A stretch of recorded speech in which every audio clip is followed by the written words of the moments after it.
BMCC has been a really interesting place to be in terms of the teaching of health education, because one of the facts and observations that exist is that given the time that it started back in 1964, it has had one of the longest runs in the teaching of, for example, a course like women's health. And it initially, was entitled Women's Health Concerns. It has basically continued to honor what in the beginning were felt to be the important elements on the teaching of a women's health concerns class. And what that means is being able to take a look at all of those health concerns that all of us experience, and then go further and talk about how they are unique to women. In other words, that way there. I came up in a culture, my parents were always trying to comfort, and they would go, "Sticks and stones may break your bones." Right, another finishing off of that. "Sticks and stones may break my bones, but words will never hurt me." Oh, how they lied in trying to protect me. It still hurts.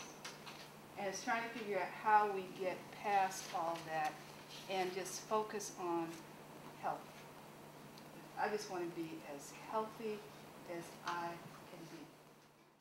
The benefits of being able to teach this course so long is to see how we've been able to widen the conversation, if you will, so it's no longer just a focus on reproductive health, but it's a more it's a much wider focus that takes into consideration the ways in which we live our bodies, not just around having babies, not just around what's going on with our uteruses and with our vaginas, but what's going on with the total woman, so that we can talk about things like women is not women in madness, but women in depression.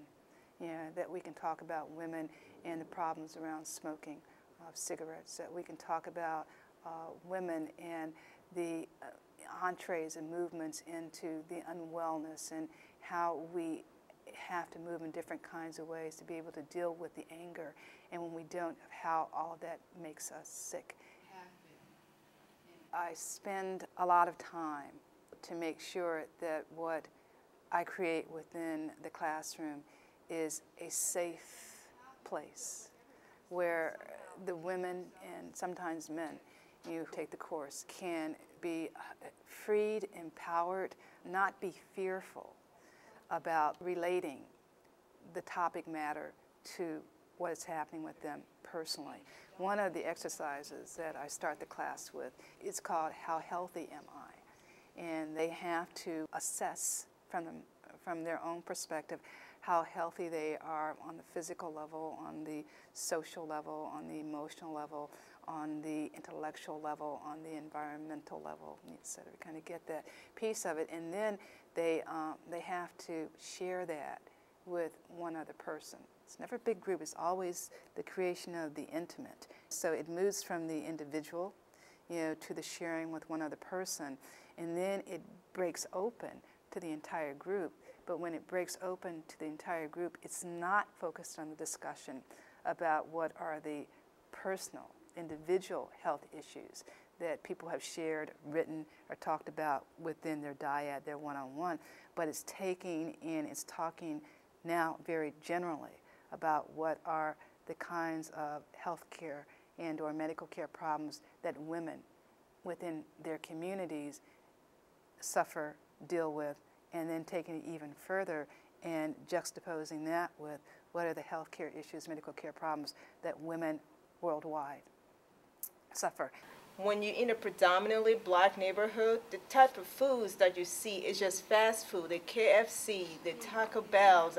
And then when you come to the Upper West Side, or you go on like Riverside Drive, you see like the Whole Foods, you see, stuff like that. And next thing you know, our population is so grossly overweight compared to, the Caucasian. They have a saying that they started out when they did the second phase of the women's health movement, and that saying was that health is personal and the personal is political.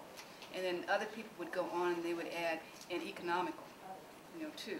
And that we also need to factor in things. The most difficult conversation was a piece around race and taking a look at why some of us have and others of us don't have, and the extent to which collectively we need to come together to make sure that all of us have. I want them to know and to understand that paying attention to their health is not a luxury, but it is indeed an obligation and a responsibility, that they must be cognizant of, that they must be aware of their health, and that in having that knowledge, that they also have a responsibility to share it, to use it.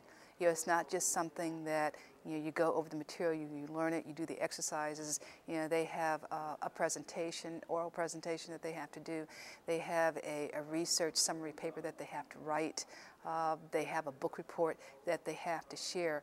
But long after this course is over, I want them to be able to remember, the energy and the passion and the work that they put into this class to learn something about women's health that was very, very important to them.